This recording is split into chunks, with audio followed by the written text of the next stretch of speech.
Welcome to the line-by-line analysis of Sonnet 130. Sonnet 130, it stands as a unique and startlingly honest love poem.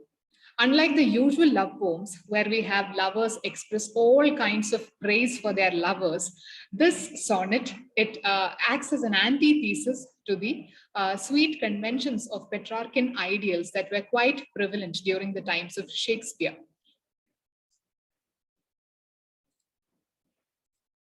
Now, Shakespearean sonnets, it was published in the year 1609.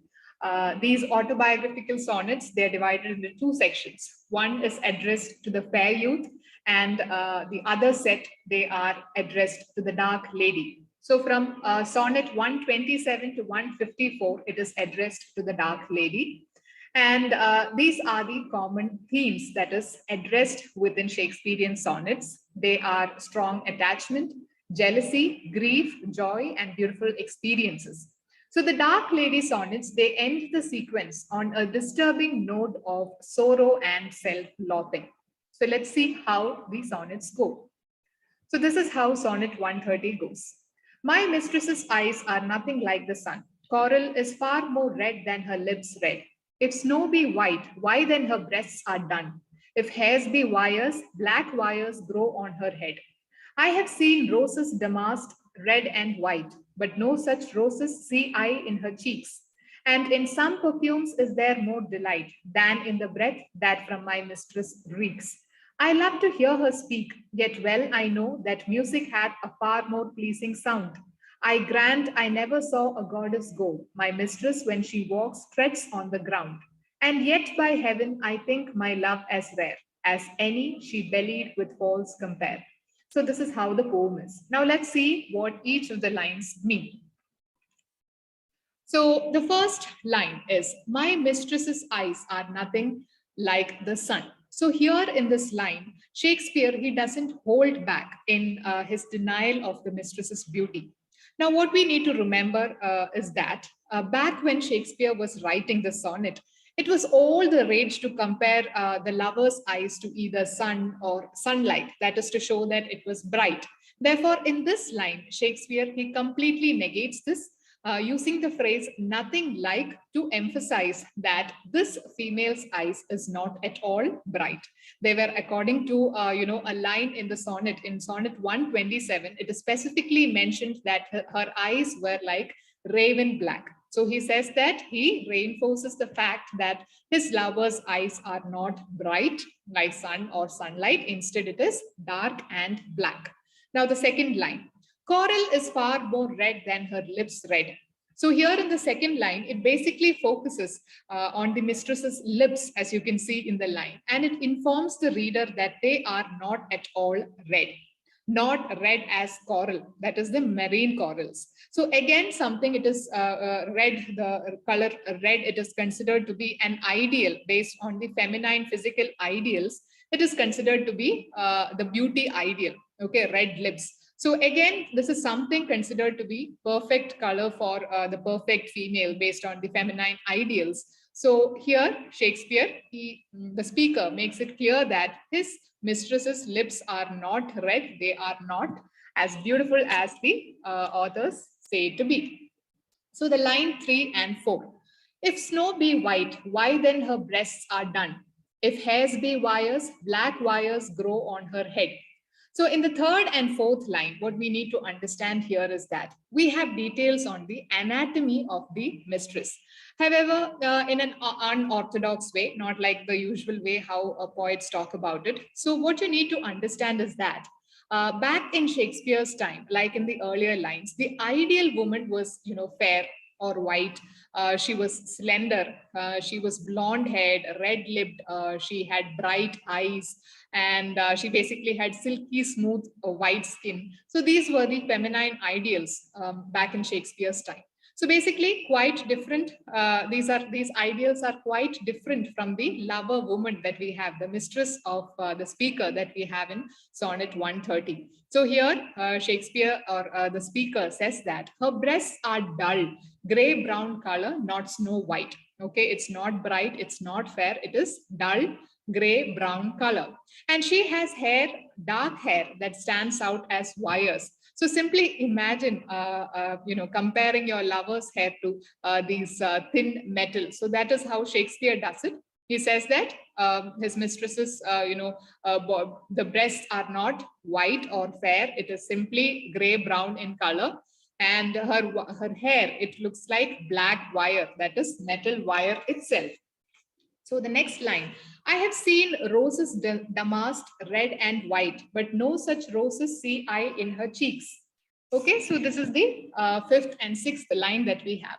So the second quatrain, here we are starting with the second quatrain. And what happens is, in the second quatrain, the speaker, he takes a reader a little deeper about, the notion that the mistress is not the ideal female model. So back in Shakespeare's time, there were, many feminine ideals based on the characters, based on the looks. There were many feminine ideals. So he basically, what the speaker tries to say is that she is completely opposite to all those ideals. So this idea that his lover is not like any other, ideal feminine types or ideal female types, this idea is reinforced again in these lines. Even if the speaker here has seen plenty of natural damask roses. What he says is that he reinstates the fact that his lover doesn't have rosy cheeks, just like we've seen in many love poems that was written back in that era. His lover doesn't have any rosy cheeks. Okay, so that is the fifth and sixth line. Now moving on to the next two lines, which is line 7 and 8. So, and in some perfumes is there more delight than in the breath that from my mistress reeks. So this is the seventh and eighth line. The author here, the speaker here is further commenting upon the features and breadth of the lover, the mistress. So according to the speaker, her breath reeks. That is the fact here. That is the basic fact here. Now, the word reeks, back in Shakespeare's time, the word reeks actually meant rises or emanate. So we do not know what the speaker has exactly meant here. It could mean stink, or it could also mean rise or emanate. But based on the other lines, what we get to understand is that he meant stink itself.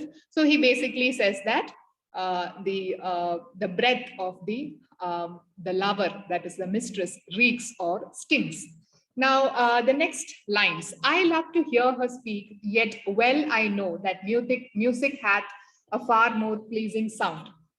So here, sonnet 130, it becomes more and more abstract. As we go forward, the sonnet is getting more and more abstract. So the third quatrain here, with the lines 9 and 10, we have the third quatrain starting, and it basically introduces the reader to the mistress's voice and walks. That is the third quatrain, talking about the voice and the walks, and it basically offers up no extraordinary claims. Just like the other lines, there are no extraordinary claims being made in these particular lines. She speaks and walks normally. That is what Shakespeare or the speaker would like to say. She simply walks normally, just like another person. She walks normally. She has no musical sound. That is what the speaker says here. Now, the next two lines. I grant I never saw a goddess go. My mistress, when she walks, treads on the ground. So here, as I mentioned earlier, the third quatrain, it starts off by explaining how she walks and talks. Okay, so these lines, it talks about how she walks. So this is exactly what Shakespeare is selling to the reader. That is what you need to understand. Exactly what Shakespeare tries to sell here. That is, there is no airs, there is no extraordinary happenings here. There is no graces from his mistress, and the use of irony here, it is exceptional. He simply says that my mistress, she simply walks the ground, just like another person, she simply walks the ground. Now, the next and the last two lines are, and yet by heaven, I think my love as rare as any she bellied with false compare. So here, this is one of the peculiarities of Shakespeare. The last two lines, it completely negates the other lines that we had until now. The meaning of the last two lines is this is the final couplet that we have of Shakespeare. And here we get a full rhyming affirmation of the speaker's love for the woman, that is his mistress. So not only is the speaker being blatantly honest in the sonnet, he is being critical of the other poets who put forward false claims about women they love. And now he's not prepared to do that, coming up with false claims. He's not prepared to do that. Instead, he prefers to enhance his mistress's beauty. He simply, deepens his love for her.